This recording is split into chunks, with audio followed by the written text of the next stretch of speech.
আসসালামু আলাইকুম। আমি পদ্মজা। পর্ব ৪৯। লিখেছেন ইলমা বেহরোজ। পড়ন্ত বিকালের শীতল বাতাসে শরীরে কাঁটা দিচ্ছে। পদ্মজা শাল গায়ে জড়িয়ে নেয়। নিচতলায় এসে ফরিনার ঘরে যায়। ফরিনা কাঁথা সেলাইয়ে বসেছিলেন। পদ্মজাকে দেখে ২ পা ভাঁজ করে বসলেন। বললেন, তুমি আইছো? পদ্মজা ঘরে ঢুকতে ঢুকতে বলল, জি আম্মা। কাঁথা সেলাই করছিলেন নাকি? আমি সাহায্য করি? না না, তুমি এইসব পারবা না, সুই লাগবো হাতে। কিছু হবে না আম্মা, প্রতিদিনই সেলাই করা হয়। ফরিনা অবাক হয়ে জানতে চাইলেন, তুমি কাঁথা সেলাও? পদ্মজা হেসে বলল, ওই একটু। কেরে, আমরা থাকতে তুমি সেলাও কেরে?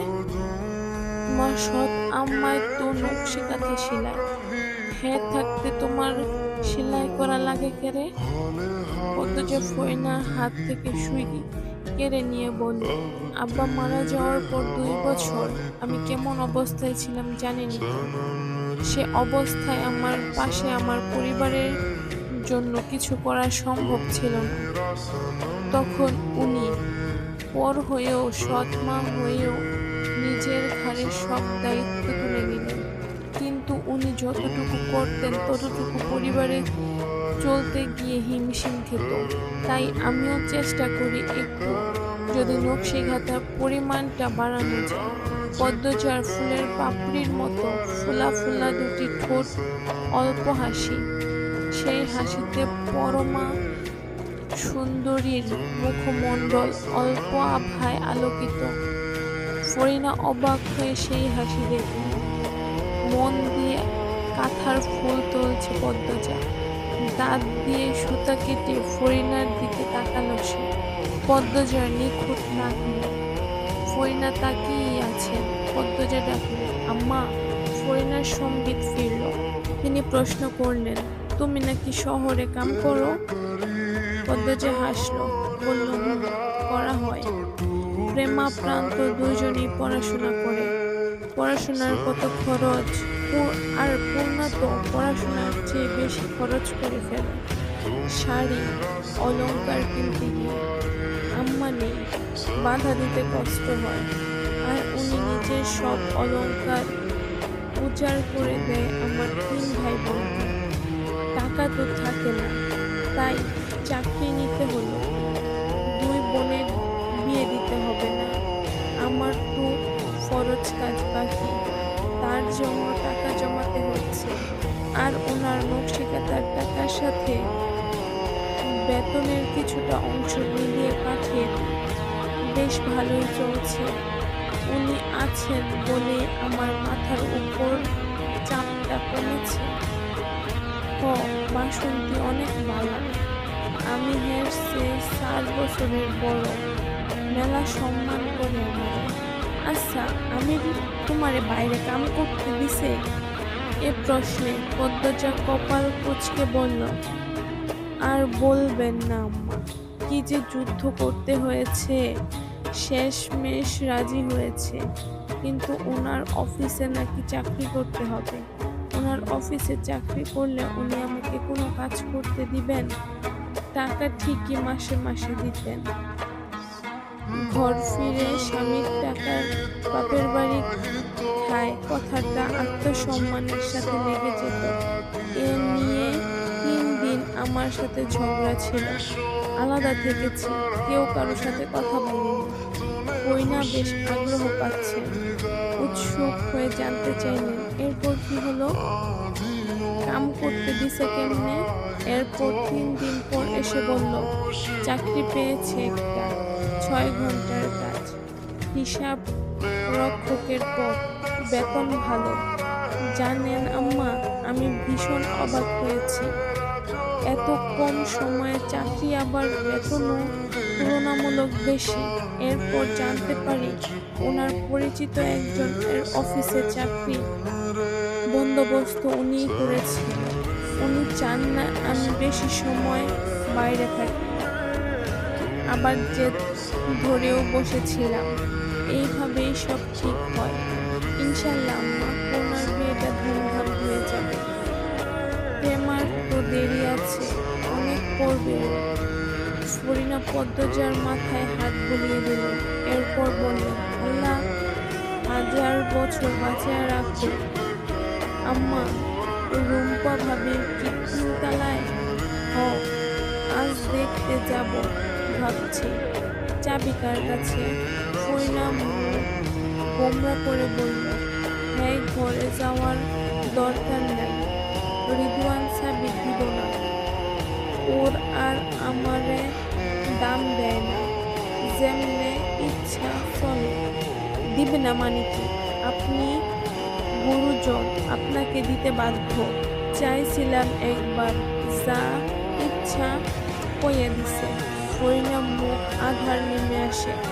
তিনি নির্বিকার ভঙ্গিতে আবার বলল, সাবি সাউনের লাইগা রিদওয়ান হের আম্মারেও মারছে। পদ্মচার চোখ দুটি বড় বড় হয়ে যায়। সে কি মায়ের গায়ে হাত তুলেছে? ফরিনা কাঁথা সেলাই করতে করতে বললেন, নিজের মার কই থেইকা? এই ছেড়ার মাথা খারাপ, অমানুষ। বাড়ির অন্যরা কিছু বলেনি? অন্যরা কারা? আব্বা, চাচা, বড় ভাই কেউ কিছু বলেনি? বাকিদের কথা জানি না। তোমার শ্বশুর তো নিজেই শকুনের বাচ্চা। পদ্মজা চমকে তাকালো। ফরিনাও চমকে চোখ তুলে তাকালো। তিনি মুখ ফুঁসকে বলে ফেলেছেন।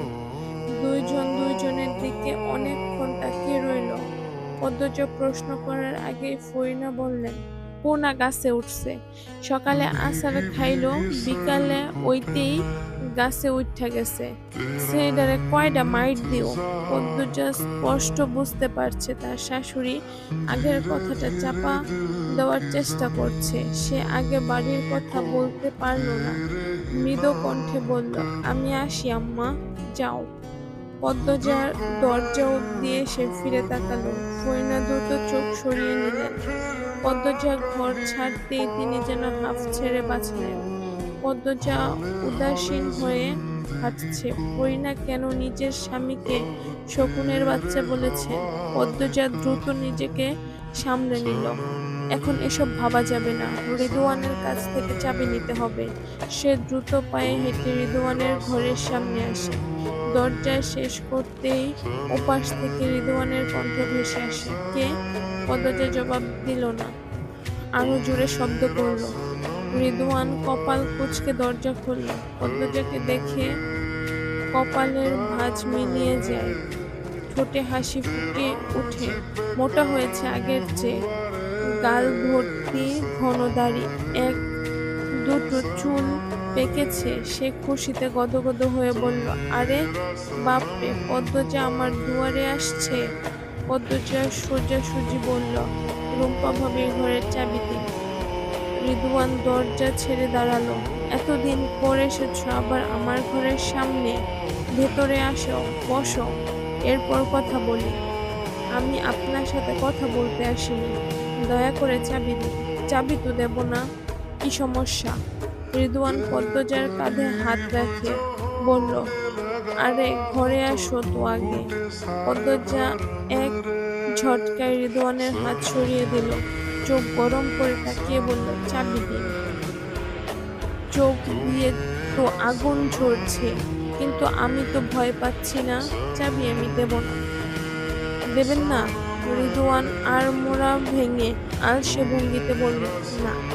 পদ্মজা আর কথা বাড়ালো না, চলে গেল। রিদওয়ান পিছু দেখছে, সে শুনেনি। মগাকে নিয়ে পাথর দিয়ে 3 তলায় আসে। মদন একটা ঘরের সামনে চেয়ার নিয়ে বসেছিল। পদ্মজা বুঝতে পারে তাহলে এই ঘরেই রুম্পা আছে। সে দরজার সামনে এসে দাঁড়াতেই মদন বলল, কিছু দরকার ভাবি? পদ্মজা নির্বিকার ভঙ্গিতে বলল, তালা ভাঙবো। মগা, তালা ভাঙো। মদন দরজার সামনে দাঁড়ালো, বলল, রিদওয়ান ভাইয়ের কাছে চাবি আছে, তার কাছ থেকে লয়ে আসেন। তালা ভাঙব? তার কাছ থেকে লয়ে আসেন। তালা ভাঙেন না, উনি আমাকে চাবি দেননি, তাই আমি তালা ভাঙবো। আপনি সরে দাঁড়ান। না ভাবি, এটা হয় না। আমার উপরে এই ঘরটার ভার ছিল, আপনি সরে দাঁড়ান। পদ্মজা কথাটা বেশ জোরেই বলল। মদন হাওলাদার বাড়ির বউয়ের সামনে আর দাঁড়িয়ে থাকার সাহস পাচ্ছে না।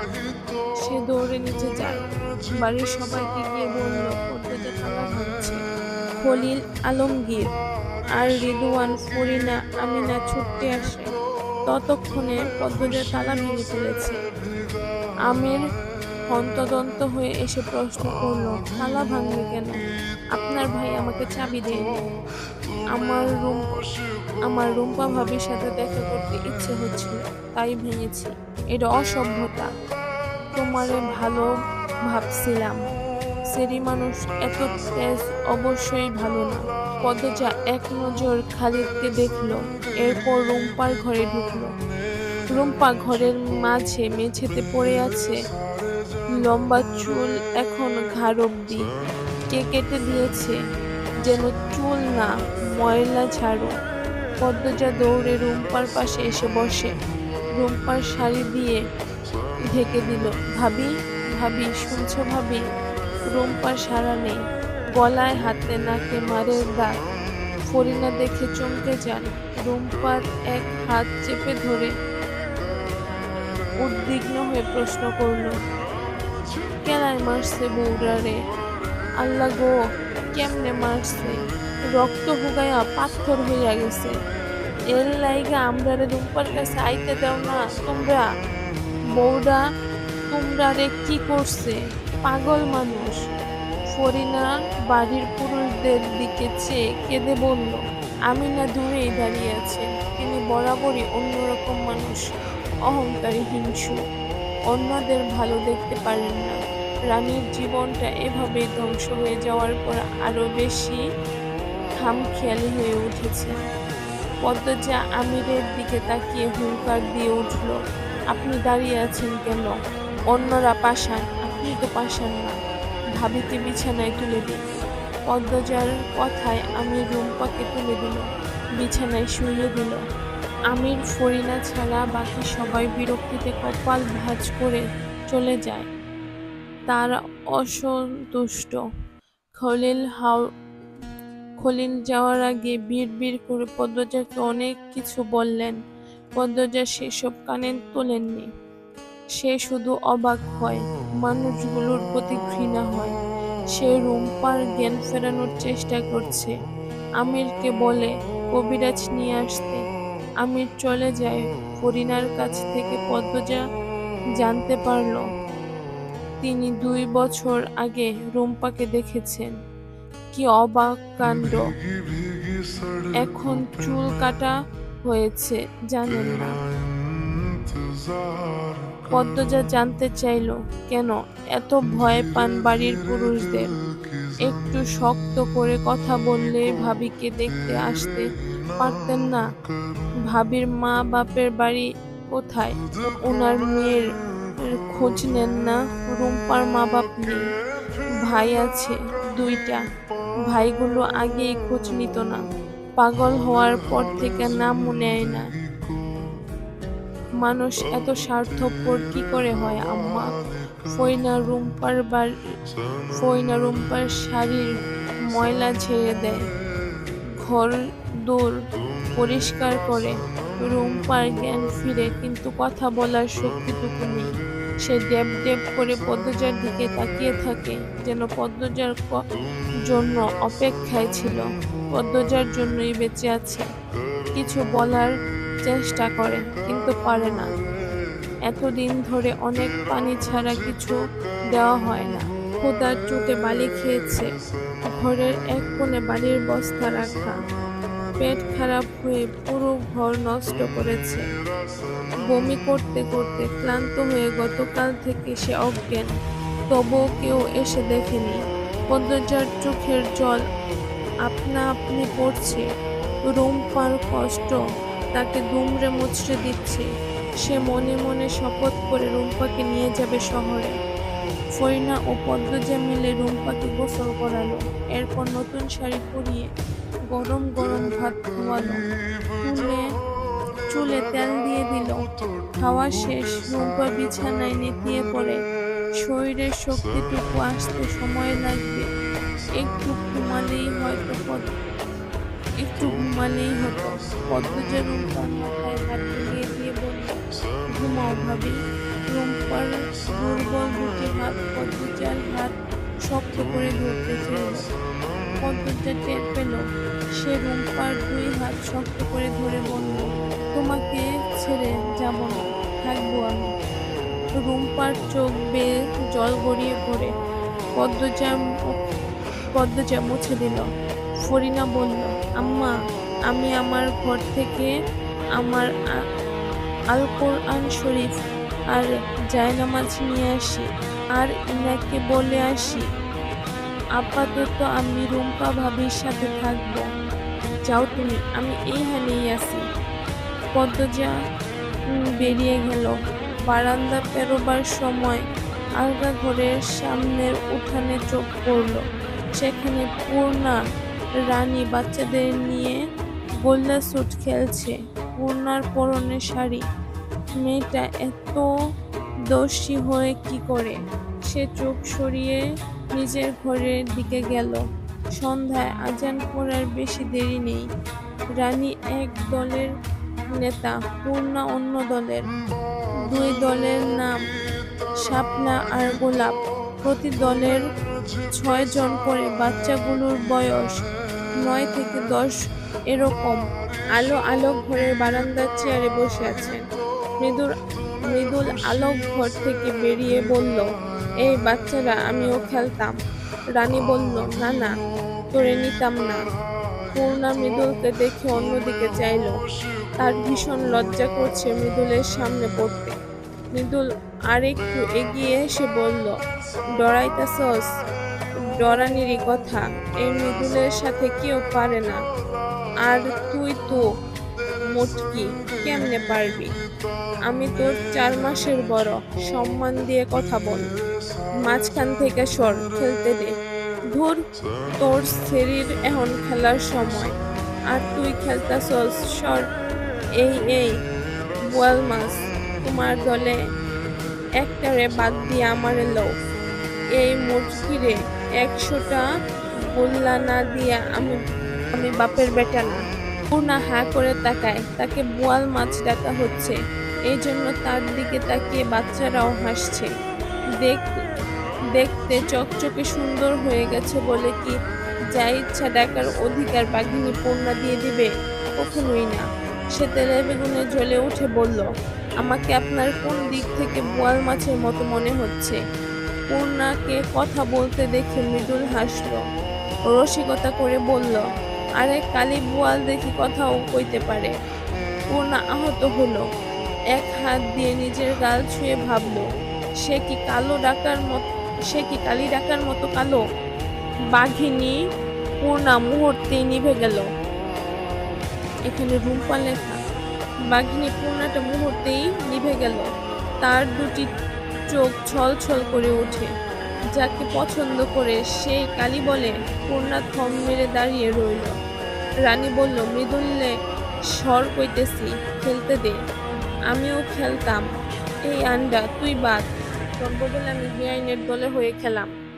মৃদুলের এক কথায় নেড়া মাথার ছেলেটি সরে দাঁড়ায়। মৃদুল খেলার নির্দিষ্ট জায়গায় দাঁড়ালো।